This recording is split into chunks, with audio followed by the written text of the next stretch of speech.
자, 예수님의 사역이 이제 점점 십자가를 지시는 예수님의 사역, 본인의 사역으로 이제 들어갔습니다. 그래서 지금 예루살렘으로 다시 돌아왔는데 이제 분위기가 벌써 대적하는 그리고 뭔가 긴장이 되어 있는 그런 상황들이 있어요.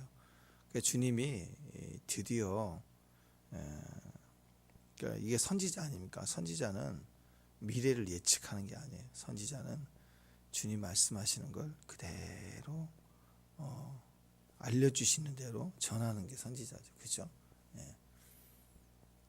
그러니까 미리 이렇게 알려주신 제자들에게는 이 상황에서 주님이 십자가 지신 사건들을 지금 그대로 알려주고 계세요.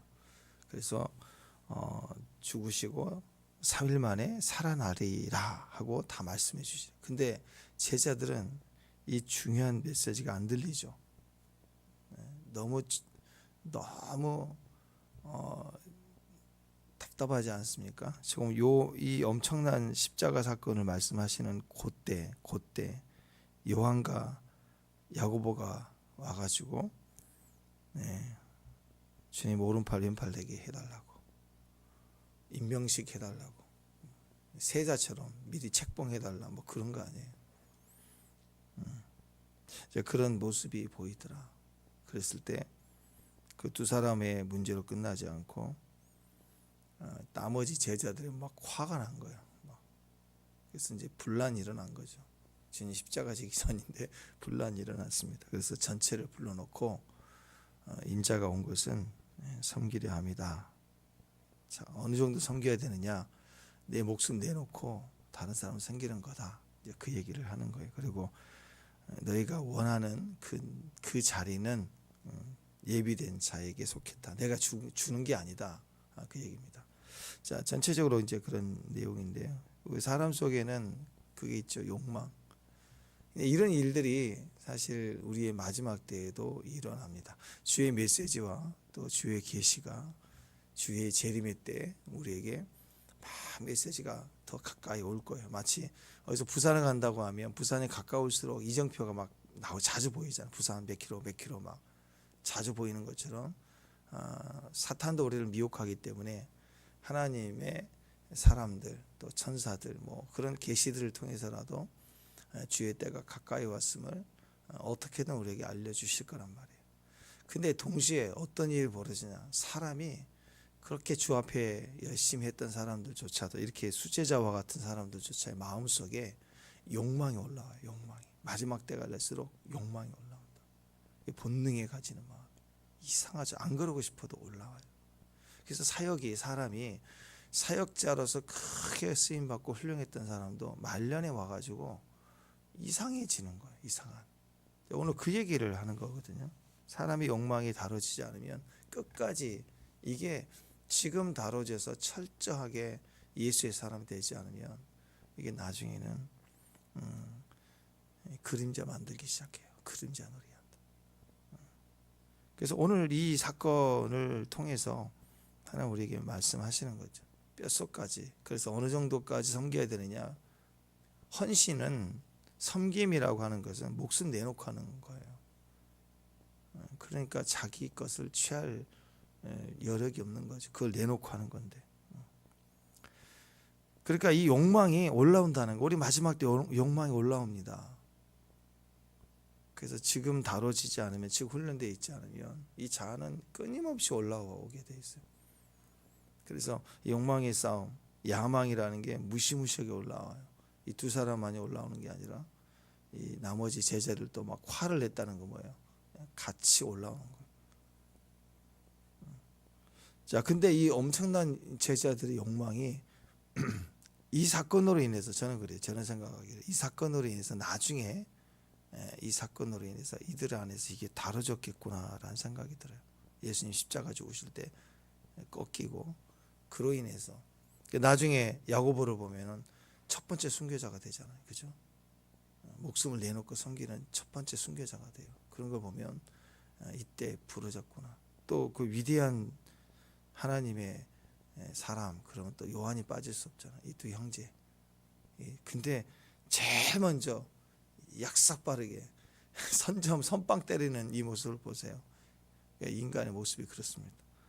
근데 위대한 또 첫 번째 순교자, 또 마지막 순교자, 이 두 형제가 또 그런 모습을 서는 걸 보면 이 사건을 통해서 확 올라오는 것이 다뤄졌지 않을까 생각이 됩니다.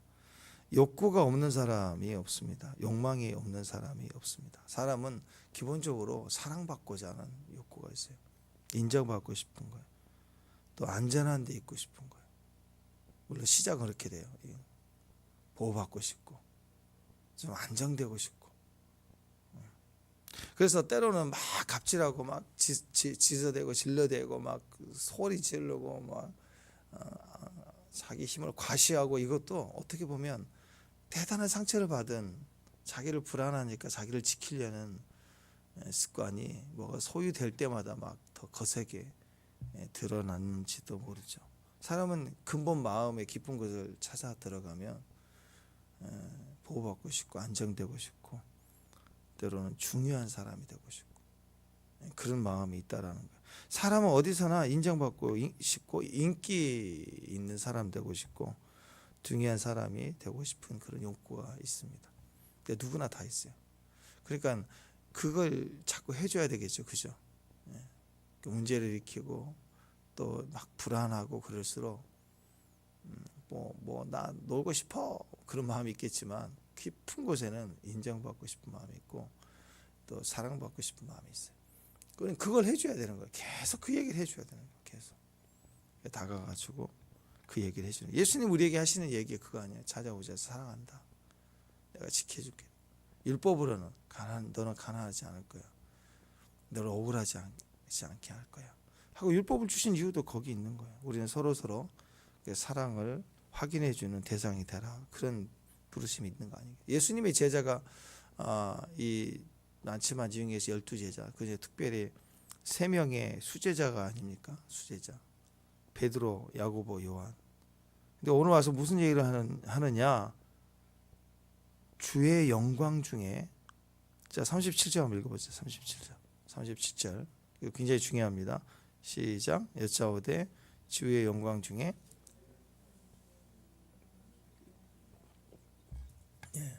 하나는 자 하나는 우. 그런데 문제는 주의 영광 중이에요. 주의 영광 중에. 자 보십시다. 자 예수님의 최측근 수제자 3사람인데 둘이 형제예요. 그러면 어때요? 좀 불리하죠.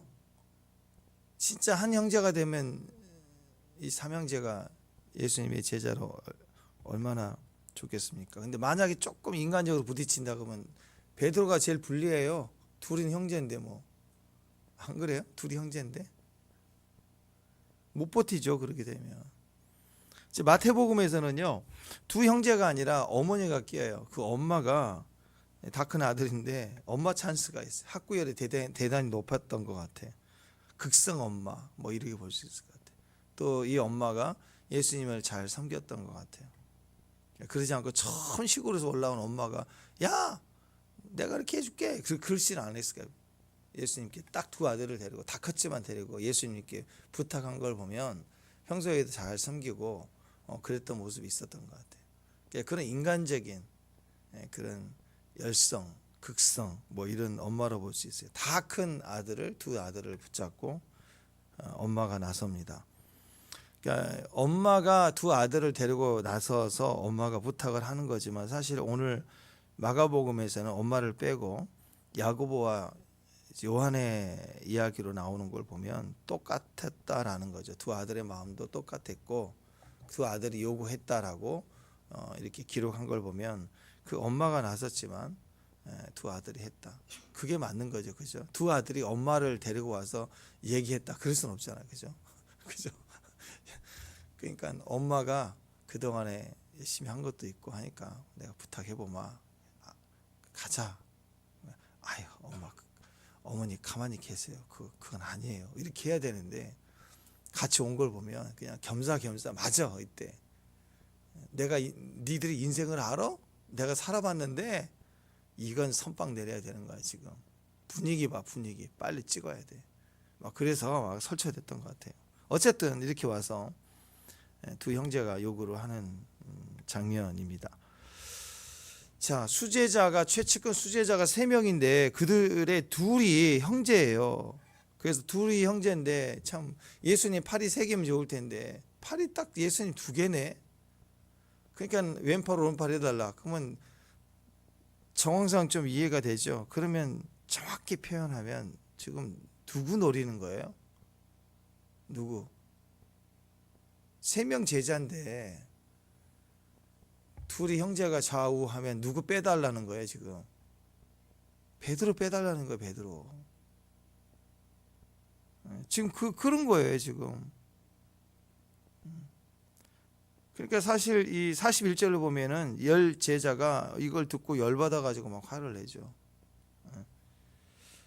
사실 우리가 베드로라면 베드로 입장에서 생각해 보면 이거 진짜 화딱지 나는 거 아니에요? 항상 3명, 누가 봐도 3명, 주님이 중요한 자리에 3명만 데리고 가시는데 변화산상도 3명, 아주 특별한 경우 3명을 데리고 다니는데 아마 우리 옛날 조선시대 그 우의정, 좌의정, 그 다음에 영의정이 제일 저기잖아요. 총리 같은 역할이고 우의정, 좌의정이 있어요. 그 비슷한 꼴이 되니까 베드로 빼고 싶은 그런 마음이 있었는지 모르지만 어쨌든 베드로 입장에서는 굉장히 긴장이 될 수밖에 없고 다른 나머지 제자들보다 베드로가 제일 이제 분노할 수 있는 그런 상황이 됐습니다. 네, 주님께 그 얘기하는 거예요. 주님, 우리 셋 중에 주님 많이 힘드시잖아요. 그러니까 저희가 양쪽에 그 모세의 팔을 든 것처럼 들 테니 베드로는 좀 빼고 우리 둘만 데리고 다녔으면 좋겠어요. 그 얘기예요. 좀 풀어서 얘기하면 굳이 말하지 않아도 10명 중에 둘이 아니라 굳이 말하지 않아도 나머지는 제꼈어요. 이미 주님의 측근에서 주님 자체가 항상 3명을 데리고 다녔기 때문에 이미 여기서는 성이 그어진 거고 이제 베드로 빼달라 그 얘기죠. 열받는 거죠. 사람에게 상처를 주고 열받게 만드는 그 극적인 상황의 이익을 딱 선택하는 그런 모습을 봅니다. 37절에 그 얘기예요 지금. 그래서 여기서 중요한 게 주의 영광 중이에요. 주의 영광 중에. 이거 굉장히 중요한 단어인데 이게 말이 안 되는 표현이 되어져 버립니다. 왜냐하면 영광은 뭐예요? 하나님의 임재. 영광 안에 가면 비춰지게 돼요. 진짜 영광은 나부터 보여져요. 내가 죽을 것 같은 거예요. 여기에 빛이 약하지만 거기보다는 지금 강단이 빛이 라이트가 있으니까 그렇죠. 근데 이보다 조금 강하면 이거 먼지 이렇게 다니는 게 보일 거라고요. 먼지 이렇게 날아다니. 더 스튜디오에서 비치는 빛처럼 강렬하면 먼지가 이렇게 돌아다니게 보인다고. 영광이 비치면 제일 먼저 너의 얼굴에 얼룩이 보이는 게 아니라 내 몸에 죄가 보이고 아픔이 보이고 불안함이 보여요. 더 영광 앞에. 그래서 영광이 시작이 되잖아요. 우리 교회 영광이 시작이 되잖아요. 예배쟁이 영광이 시작되잖아요. 막 갑자기 무슨 메시지가 뭐 회개하라 이렇게 오지 않아도 그냥 그 임재 안에 가면 내 안에 회개가 흘러나오게 돼 있어요. 그냥 섰는데 눈물이 쫙 나면서 그냥 흘러내려 녹아내리게 돼 있어요. 뭐 지적하고 이거 도와주세요. 이거 너무 간절합니다. 뭐 기도 좀 그런 게 없어요. 다 사라져 버리는 거예요. 그냥 내가 주님 앞에서 눈물이 팍팍팍 나는 거예요. 그게 영광의 시작이에요. 사람이 강박하면 하나님이 여기 계시고 하나님이 직접 회개하라고 말씀해도 아주 강박해집니다. 그게 영광이에요. 그런데 이게 섞일 수가 없거든요. 하나님이 영광이 임했는데 나를 최고 높은 자리로 세워주세요. 우리를 좌편 우편 해주세요. 이건 이해가 되지도 않을 뿐만 아니라 이렇게 될 수도 없는 거예요. 이스라엘 그 광야 시대에 하나님 영광 앞에 있었던 이스라엘 백성들은 뭐예요? 막 벌벌 떠면서 제발 우리를 여기 있게만 해주시고 말씀 그만해 모세를 통해서 말씀해 달라고 그러고 막 벌벌 떨잖아요. 거기에 나를 모세를 우리 둘을 세워주세요. 모세보다. 그렇게 기도한 사람이 있었나요? 아무도 없었어요. 무서워서 못 나오는 거예요. 근데 이들은 과감하게 영광 중에서 우리를 좌편 우편 해달라. 그러니까 이 영광 어떤 영광인가요? 하나님의 임재가 아닙니다. 하나님 임재가 아닌 거예요. 세상적 영광, 크게 상급받을 때, 뭐 그런 의도가 강한 거죠. 근데 미래의 어떤 영광이 아니라는 거예요. 주님 어떤 영광이냐? 지금이에요. 지금. 우리는 그 영광을 구해야 됩니다. 지금입니다. 하나님 임재가 있었던 건 시내산이죠. 시내산의 영광이 임했을 때, 또 구약에서 성전에 또 성막의 영광이 임했을 때, 그때 그게 진짜 영광이에요. 이 모든 영광이 예수님으로 인하여 이 땅의 영광으로, 진짜 영광으로 나타나는 게 예수님이에요. 요한복음 1장 14절에 보면 말씀이 육신이 되어 우리 가운데 거하심에 우리가 그의 영광을 보매 그랬어요. 예수님을 보는 것은 영광을 보는 거예요. 육신을 입고 오셨대. 영광이 육신을 입고 이 땅에 오셨대요. 그래서 육신에 가려진 자는 예수님을 영광으로 못 보죠. 영광이 안 보이는 거예요. 이 천지 우주 만물의 모든 영광, 진짜 하나님의 영광을 이렇게 엑기스화해서 실제로 우리에게 보여준 거예요. 영광을 보고 살짝 없으니까 하나님의 영광을 보여주는 거예요. 모세조차도 영광의 그림자 정도만 봤는데도 죽을 것 같았어요.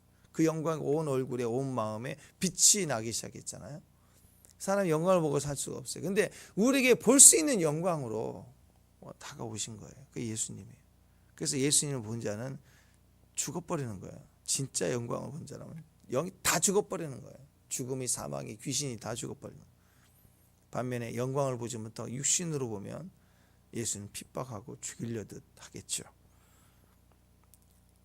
아버지 독생자의 영광이요 은혜와 진리가 충만하도다. 은혜와 진리가 충만하도다. 예수님이 계신 곳에 영광이 있고 예수님의 임재가 있는 곳에 영광이 있다. 진짜 예수님을 만난 사람들은 바뀌게 돼 있다라는 거예요. 예수님이 필요한 거예요.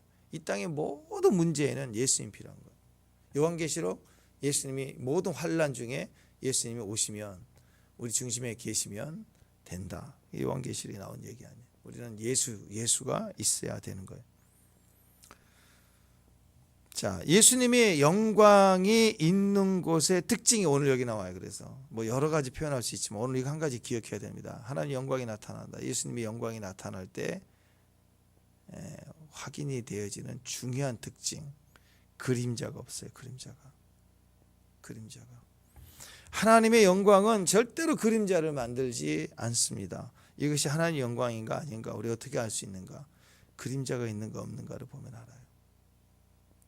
그러니까 어떤 사람이 막 기가 막힌 기적과 표적을 일으키고 막 대단한 일을 이 사람들 막 와 막 그래 대단하다.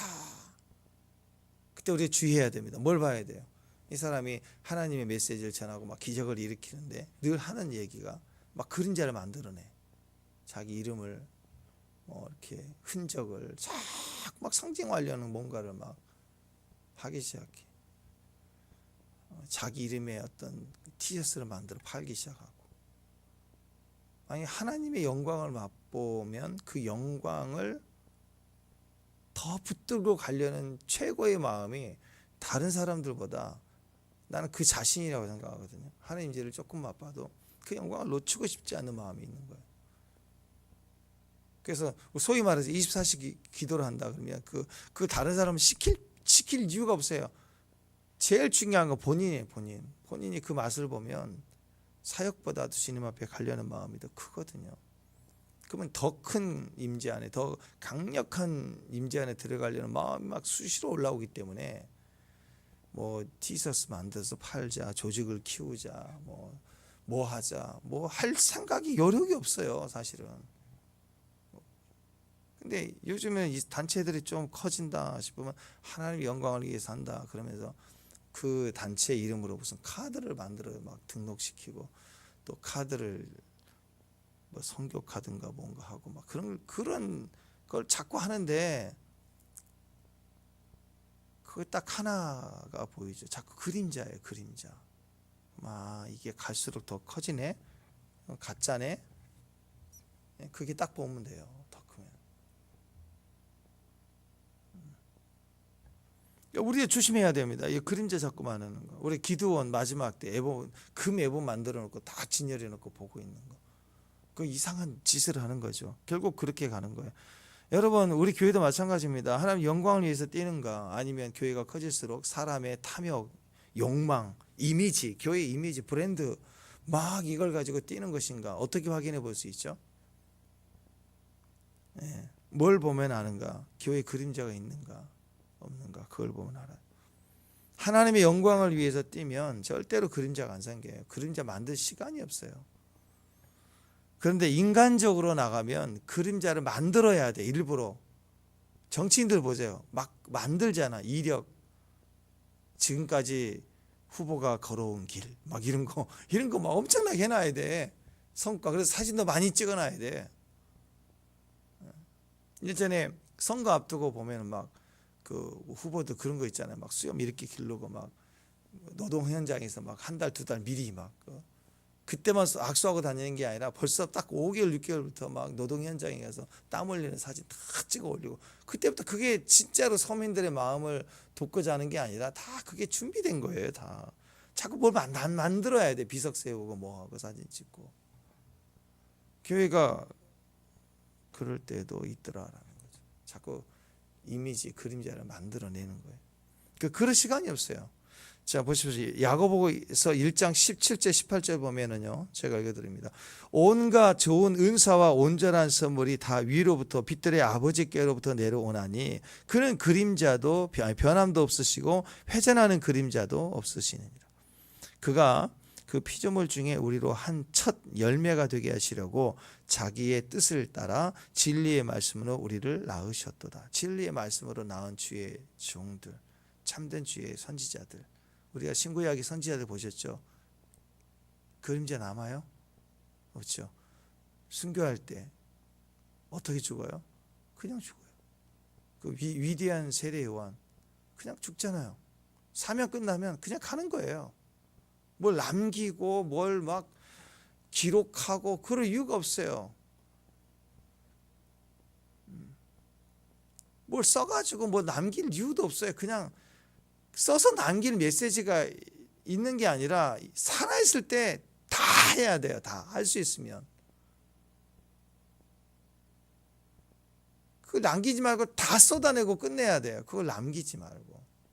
물질도 살아있을 때 다 쓰세요. 빈손으로. 그거 뭐 남겨주려고 하지 말고. 그 다 쓰는 과정에서 교육도 있고 아이들 세우는 것도 있는 거고, 나중에 막 이따만하게 벌어서 남겨줘야지. 그러지 말고 다 쓰세요. 다 써요. 다.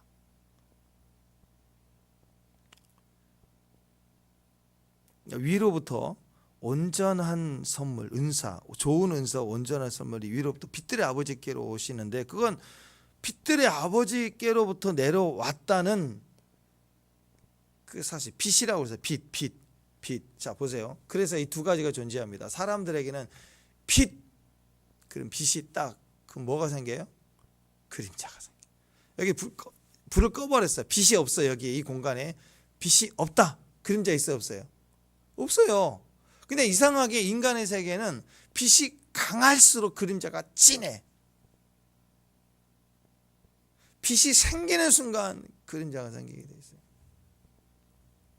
근데 이상하죠. 하나님의 영광은 좀 다르대요. 하나님의 영광은 빛이 강할수록 그림자가 없어요. 마치 스튜디오 가면 이제 제품 하나 찍을 때도 그렇잖아요. 앞에서만 있는 게 사방에서 빛을 쏘주니까 이 제품 사진 찍을 때 그림자 하나도 남지 않아요. 자, 우리가 바늘과 실 그러면 바늘 그러면 자동적으로 실이 이렇게 딱 연결되어 있어서 한 쌍인 것처럼 빛과 그림자, 이게 한 쌍이에요. 항상 이게 인간의 마음이에요. 그래서 우리가 영광을 받으면요 꼭 그림자 남기려고 그래요. 인간은 자꾸 그림자 남기려고 그래요. 그래서 그렇게 해야 된대.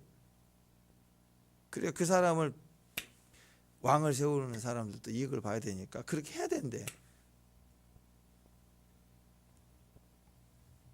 그게 세상이라는 것입니다. 그래서 빛이 있으면 사람들은 당연히 두 가지를 같이 말합니다. 두 가지를 같이 하죠. 빛과 그림자. 빛이 있으니까 그림자도 생기는 겁니다. 그래서 고도 인간적인 권세와 힘은 다 이걸 이용하고 때로는 특히 푸틴이라든지 김정은이 북한 이런 독재자들의 특징입니다. 그 대행들이 있어요. 또 불개혁과 똑같이 대응자들 두고 대응자들 내세워요. 어떤 성형했다는 얘기도 있고 비슷한 사람 세워서 멀리 있을 때는 비슷한 이미지를 세우기도 하고 그 여기 뭐 자기 아내 있잖아요. 아내도 가짜도 있고 다 대응이 있대요. 대응이. 왜 대응이 필요하죠? 행사 중에 위험할 때도 있고 또는 또 뭐 여러 이유 때문에 대응이 필요할 때 쓴다는 거죠. 가짜니까 그래. 가짜 있는 그대로 나서지를 않아요. 다 대응. 우리도 그러지 않아요? 내가 신앙이 약해지면 대응 부리죠. 그죠? 신앙이 약해지면요. 그래요. 교회가 커지고 또 교회 안에 영향력을 가지는 많은 사람들이 있겠죠. 정치인이나 또 이렇게 큰 사업을 하고 하신 분들은 점점 일이 바빠지죠. 그러면 대응을 써요. 대응. 헌금만 보내요. 끝나니까 점점 빠진다니까. 이런저런 모양으로 식사 쏘고 뭐 행사할 때 지원하고 본인은 안 나타나. 제가 그게 다 대응이라고 생각해요. 왜? 빛이 커지니까 그림자가 많아지는 거예요. 그림자를 이용해. 못 오면 못 오는 거잖아. 근데 그림자를 남기는 거예요. 내가 했다라는 그림자. 그런 모습들이 은근히 우리 속에 있다라는 거죠. 아니, 하나님 앞에 어떤 모습이 있는 하나님은 우리 자신을 원해요. 우리 자리에 내 고백이 있기를 원하는 거죠. 어떤 것으로도 대신할 수 없어요. 그래서 우리가 순수히 하나님 앞에 우리가 우리 자신을 드리고 우리 자신의 고백을 한다는 그 헌신과 은혜라고 하는, 은혜로 섬기고 은혜를 받는 과정 속에 진짜 주님이 보시는 주님의 기준은 그림자가 있는가 없는가를 살피는 거예요. 우리가 섬기는 헌신이 그림자 되지 않기를, 대행이 되지 않기를 바랍니다.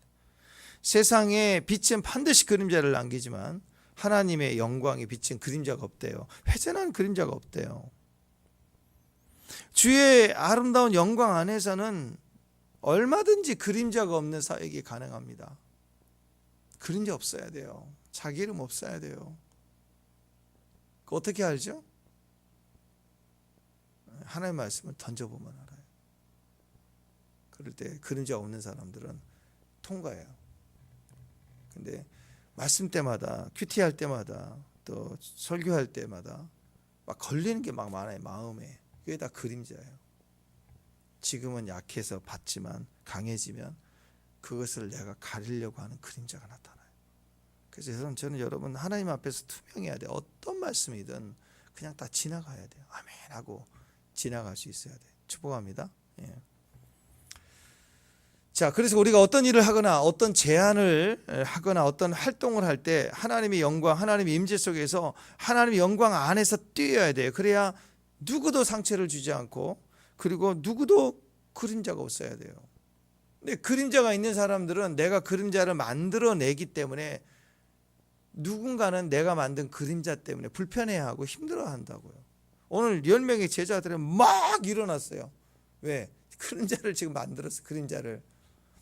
어처구니 없게도 지금 뭐야? 영광 안에서는 그림자가 없어야 되는데 영광 중에 우리를 왼팔 오른팔 이렇게 영광 중에 그림자를 확 찍는 거죠. 내가 이번에 성공만 하면 난 이거 할 거야. 이렇게 그림자를 또 만들어내려고 하니까 나머지는 난리가 나버리는 거죠. 화가 나고 분노하고. 그림자가 없다는 것은요, 그 사람의 존재, 행동과 말을 통해서 누군가가 상처를 받거나 누군가 억울해하거나 가난하게 해서는 안 되는 거예요. 뒤집어서 주의 영광 중에 지금 주님이 중요한 얘기를 하셨잖아요. 십자가에서 죽으실 거, 사흘 만에 부활하실 거. 그때 그 고난과 그 순환에 대한 얘기를 하신 거 안 들리고 사흘 만에 일어나리라. 그랬더니 와, 그 영광 중에 그걸 본 거예요. 근데 그걸 진짜 믿은 게 아니죠. 다 도망간 걸 보면은.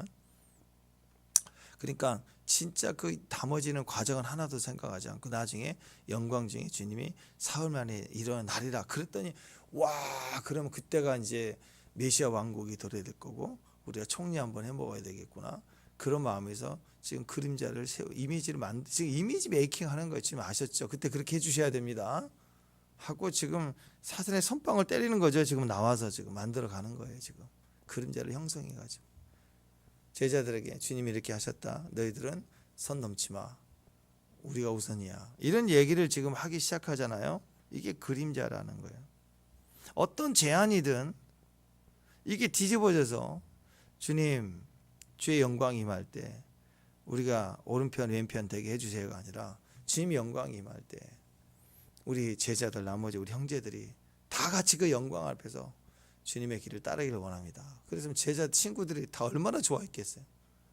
자기 얘기를 한 게 아니라 우리 나머지 형제들을 다 주님께 요청하는 기도를 했다. 그러면 얼마나 더 그건 그림자가 아니잖아요. 그렇죠?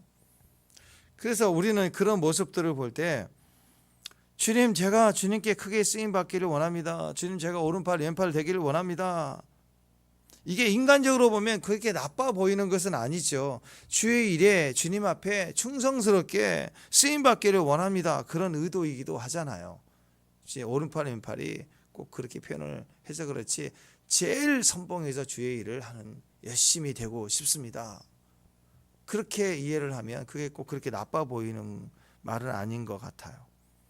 그런데 이게 영광이 아니었다는 거예요. 영광이면 괜찮아요. 그런데 이게 야망이었다는 거예요. 그러니까 막 그림자가 보이잖아요. 그림자가 보인다는 뜻은 다툼이 일어나요. 그림자가 보이는 순간 다툼이 일어나요. 교회가 그림자가 남길수록 다툼이 일어나요. 경쟁이 일어나요. 분노가 일어납니다. 41절에 보니까 막 다 화를 내고 일어났어요. 교회에서 무슨 일을 하거나 이렇게 앞장서서 뭘 하는 사람들에게 반드시 필요한 게 뭐냐? 하나님의 임재를 체험해야 한다는 것입니다. 그러니까 어떤 영광, 그것은 현상, 임재 현상, 어떤 은사 현장, 은사 어떤 현상, 어떤 체험을 하는 거, 그거 말고 그런 거 말고 진짜 임재를 말하는 거. 진짜 임재. 진짜 임재와 임재 현상이 뭐가 다른가? 어떤 사람은 임재 현상만 봐. 막 떨었어, 울었어, 막 울고 웃고 막 뭐 병이 나았다고 그러고 그건 하나의 현상을 경험하는 것일 수 있어요. 현상이 아니라 임재를 경험해야 돼. 주님을 눈과 눈을 마주보고 그분을 내가 맛보고 하는 거. 현상이 아니라 하나님 말씀을 가지고 말씀의 지식만 갖고 있는 게 아니라 말씀 자체를 먹어야 돼요. 양식으로 먹어야 되는 거예요. 이게 진짜 임재죠. 사역자가 하나님 앞에 나가지 않으면 그림자가 생겨요. 그래서 그것 때문에 밤낮 다투어요. 그것 때문에 그림자 놀이 한다고. 네 그림자가 더 세냐 내가 세냐. 어렸을 때 그 그림자 싸움 해봤나요? 그림자 내가 더 긴다. 내 그림자가 더 길어. 네가 길어. 서가지고 뒤돌아보고 그림자 밟는다 그러고. 그죠? 그림자 밟기 안 해봤어요? 친구랑 둘이 있는데 내가 그 친구의 그림자 머리를 밟았어. 나는 또 몸을 다 밟아버릴 거야. 그림자를 밟았다고 화가 나가지고. 그렇죠. 내가 그림자를 남길수록 다툼이 일어나요. 근데 예수님이 정답이 뭐였죠? 38절 봅시다. 38절. 예수님의 정답입니다. 자, 시작. 예수께서 이르시되 너희는 너희가 구하는 것을 알지 못하는도다. 내가 마시는 잔을 너희가 마실 수 있으며 내가 받은 세례를 너희가 받을 수 있느냐. 내가 마시는 잔은요, 쓴 잔이죠. 쓴 잔. 고난을 상징합니다. 쓴 잔. 그리고 내가 받은 세례는 죽음을 말해요. 죽음. 내 고난을 네가 받을 수 있고 내 죽음까지 네가 내 죽음의 자리 너도 죽을 수 있니? 그거예요. 십자가의 죽음, 십자가의 순환 당할 수 있니? 쓴 잔 마실 수 있니? 십자가의 죽음을 너도 죽을 수 있니? 이거에 답을 하라는 거예요. 이거 답을 하라. 야고보와 요한은 쓴 잔 마시기 이전에 그들의 모습은 그림자 만드는 인생이었죠. 그림자 만드는 인생이에요. 야고보가 나중을 보니까 이 말씀 듣고 깨우쳤던 거예요. 오늘 이 사건의 부끄러움을 알았던 것 같아요. 예수님 십자가 부활 사건 이후에 내가 생각했던 그 영광이 아니었던 거예요. 진짜 영광이었던 거예요. 그 영광은 희생이 있어요. 순환, 십자가를 져야 되는 거고 십자가에서 죽어버려야 되는 거예요. 죽을 때까지 가야 되는 거예요. 쓴자만이 아니라 세례까지 받아야 된다. 그걸 그때서 깨달은 거예요. 사람은 그전에는요, 영광의 자리에 내가 수고 이만큼 했으니 이 정도 내가 대우를 받아야 된다.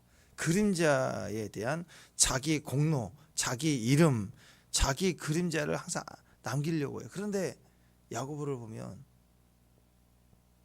나중에 보니까 그냥 안 남겨요.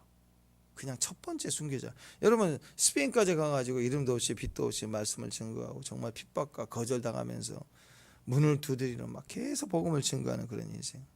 내 마시는 잔을 마실 수 있느냐? 그 질문을 평생 이 땅에 그 이후로 살아가면서 그 질문에 답을 하는 고난, 십자가의 고난, 헌신의 삶을 살았어요. 그리고 예수님이 질문하신 것 또 두 번째 질문, 내가 받은 세례를 받을 수 있느냐?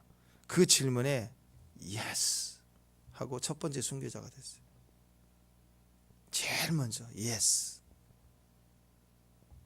그러니까 이 질문의 답을 기억해서 계속 자기 삶을 통해서 네가 내 쓴 잔을 마실 수 있느냐, 내 잔을 마실 수 있느냐, 예 하면서 주님을 만난 이후의 삶 속에 희생의 자리를 계속 그림자 남기지 않으면서 대답을 하는 삶을 살았고, 세례는 죽음이니까 이건 반복적이 아니고 한 번이니까 이 질문에 대답을 마지막으로 예스하고 순교했다라는 거예요. 그러니까 야고보는 자기 마지막 호흡을 내쉴 때 쓴 잔이 뭔지 세례가 뭔지 이 답을 다 해냈다라는 거예요. 사도행전 12장 1절 2절 보면 그때 헤롯 왕이 손을 들어 교회 중에 몇 사람을 해하려 하며 요한의 형제 야고보를 칼로 죽이니. 첫 번째 순교자가 됐어요. 그래서 우리 사역과 우리 행동들에 대해서 지금도 그렇습니다. 내가 주를 위해서 충성을 다했는데 막 억울해요. 왜 나는 보상이 없고 몸에 병도 안 낫고 고생만 하고 있고 나는 얼마나 기도했는데 왜 우리 애들은, 우리 집은 내 인생은 왜 이렇게 지금 삶의 현장에 사실 객관적으로 따져보면 그 기도한 것도 아니에요. 근데 본인은 어마어마하게 한 것처럼 내가 죽도록 했는데 왜 나는 이렇게 욕을 얻어 먹어야 되냐고. 벌써 그 말하는 게 그림자예요. 그런 의식을 가지고 있는 사람이 어쩌다 형통이 되잖아요. 어쩌다 어른 되잖아요. 갑질하는 거예요. 그거 가지고 그림자 막 만들어내는 거예요. 뭘 남기려고 하는 거예요. 징징대는 게 있는 거예요. 원망하고 불평하고 징징대는 거. 나 그림자를 남기는 거예요. 그게 그림자가 남도록 그렇게 말하는 것 자체가 그게 가짜란 뜻이에요. 그래서 주님 영광 앞에서, 우리 영광 앞에 있으면요 아무것도 안 보여요. 정말 내 상처도 안 보여요. 구속한 주만 보이는 거예요. 내 잘남도 내 위력도 힘도 안 보이고 주님만 보이는 거예요. 반면에 내 상처도 안 보이는 거예요. 상처가 어떻게 주님 앞에 설 수 있어요? 어떻게 나를 괴롭힌 인생의 저주와 귀신이 하나님 앞에 설 수 있겠냐고요. 우리가 하는 이기면 그거예요. 모든 상처, 억울하다 속상하다 있잖아요. 다 가지고 어디 앞에 가야 돼요? 주님 앞에 가버리면 돼. 영광 앞에 있으면은 다 사라지고 다 죽을 수밖에 없어요. 어떻게 주님 앞에 설 수 있겠어요? 내 안에 있는 이런 모양 저런 모양의 그림자들이 주 앞에 설 때, 영광 앞에 설 때 싹 다 소멸되고 없어지고 주님만 보게 되는 거예요. 날마다 주님을 보고 날마다 주 앞에 가요. 날마다 주의 영광 앞에 가는 거예요. 우리 마지막 때 임종도 그런 거 아니에요? 하나님 나라 주님 영광 앞에 서는 거 아니에요? 이 땅에 살아왔던 모든 거 다 내려놓고 그런 의미죠. 날마다 하루 영성, 우리가 주 앞에 날마다 서야 됩니다. 영광 앞에, 임재 앞에 설수록 그림자는 안 생겨요. 할렐루야. 예, 그림자 남기면 안 돼요. 조금이라도 그림자가 올라오고 불편해야 되고 그림자를 지워달라고 해요. 내 그림자가 보이고 내 그림자가 남기려고 할 때 우리는 이게 하나님이 영광이 아니라 세상 영광에 내가 서 있는 거구나 라고 해야 돼요. 사역 현장에서, 섬기는 현장에서 뭔가 불편하고 뭐가 힘들게 올라온 것은 내가 영광의 빛이 아니었구나. 영광의 빛은 사방을 비치는 회전하는 그림자가 없는 영광의 빛이에요. 내가 조금이라도 내 것을 취하거나 내 아픔을 얘기하거나 그렇게 할 수가 없는 거예요. 심지어 오늘 야고보의 순교의 모습처럼 에레미야, 이사야 다 모든 또 스데반의 순교의 자리에도 마찬가지 아닙니까? 영광증 얼마나 하나님을 기뻐해요. 감사하잖아요. 그죠? 그림자가 없어요. 왜? 회전하는 그림자가 없어요. 온전한 하나님의 영광을 보았기 때문입니다. 자, 예수님을 위해서, 복음을 위해서 우리가 헌신했잖아요. 그러니까 예수님을 위해서 어떤 사람은 전도로 헌신했고, 또 몸으로 헌신하고, 물질로 헌신하고, 또 달란트를 가지고도, 또 주방에서 여러 가지 또 섬김으로, 자랑으로 봉사도 하고, 우리가 다름대로 다 하나님을 섬기는 모습으로 이렇게 섬겨 오는데 그림자가 있어요? 그림자 없어요. 없어야 돼요. 그게 충성입니다. 그렇게 서갈 때 영광스러운 교회가 주의 아름다운 신부의 모습이 보여지게 되는 것이죠. 그래서 여러분, 지금 우리가 뛰는 게 그게 다가 아닙니다. 그냥 겉으로 이렇게 막 충성하고 열심히 하는 것이 다가 아니에요. 진짜는요, 주님의 영광이 빛 안에 우리 자신이 더 투명하게 아름다움으로, 가장 아름다운 그 눈빛으로 주 앞에 순전히 설 수 있어야 됩니다. 절대로 그림자가 보이면 안 됩니다. 그림자는 다툼을 일어해요. 내가 지나가는 흔적마다 다툼을 일으켜요. 욕망이 들어가요. 사심이 들어가고, 모든 사람 분쟁케 하고, 누군가는 억울하게 하는. 그래서 여러분이 있는 그 존재 자체가 모든 자에게 축복이 되고 열매가 되고 하나님을 함께 예비하는 통로가 되는 저와 여러분 되시길 바랍니다. 그래서 이 질문, 우리에게 하신 질문이라고 또 믿습니다. 내 잔을 마실 수 있느냐? 그 질문을 지금부터 살아가는 모든 헌신 속에 예, 아멘 하고 그냥 그 일을 대답해 가는 거예요. 평생 대답해 가고, 우리의 순교의 자리가 마지막 때가 다 마쳤을 때는 내 세례를 너희가 받을 수 있느냐? 그 대답, 야고보처럼 아멘 하고 마지막 호흡하는 거, 그게 이 질문에 대답을 하는 거. 이게 그림자 없애는 방법이에요. 그림자 놀이에 탈출하는 방법. 이 두 질문을 우리에게 하신 질문으로 받으시고 평생 헌신과 수고의 자리 때마다 저는 주의 잔을 마시겠습니다. 쓴 잔 마시기로 결정하는 거예요. 쓴 잔. 마지막은요, 주님 받은 세례를 저도 받습니다. 그런 마음으로 마지막 호흡 때는 그 대답하고 가면 돼요. 이 그림자가 없는 거룩한 주의 신부가 되시기를, 영광 속에 속한 귀한 종들 되시길 바랍니다. 기도하겠습니다. 하나님 감사합니다. 주의 마시는 잔, 그 쓴 잔에 참여를 남기지 않는 기쁨으로 서가는 귀한 종들 되게 하시고, 주의 세례 죽음까지라도 하나님 앞에 그림자 되지 않는 오직 주님만을 영광하는 귀한 종들 되게 하옵소서. 예수님 이름으로 기도합니다.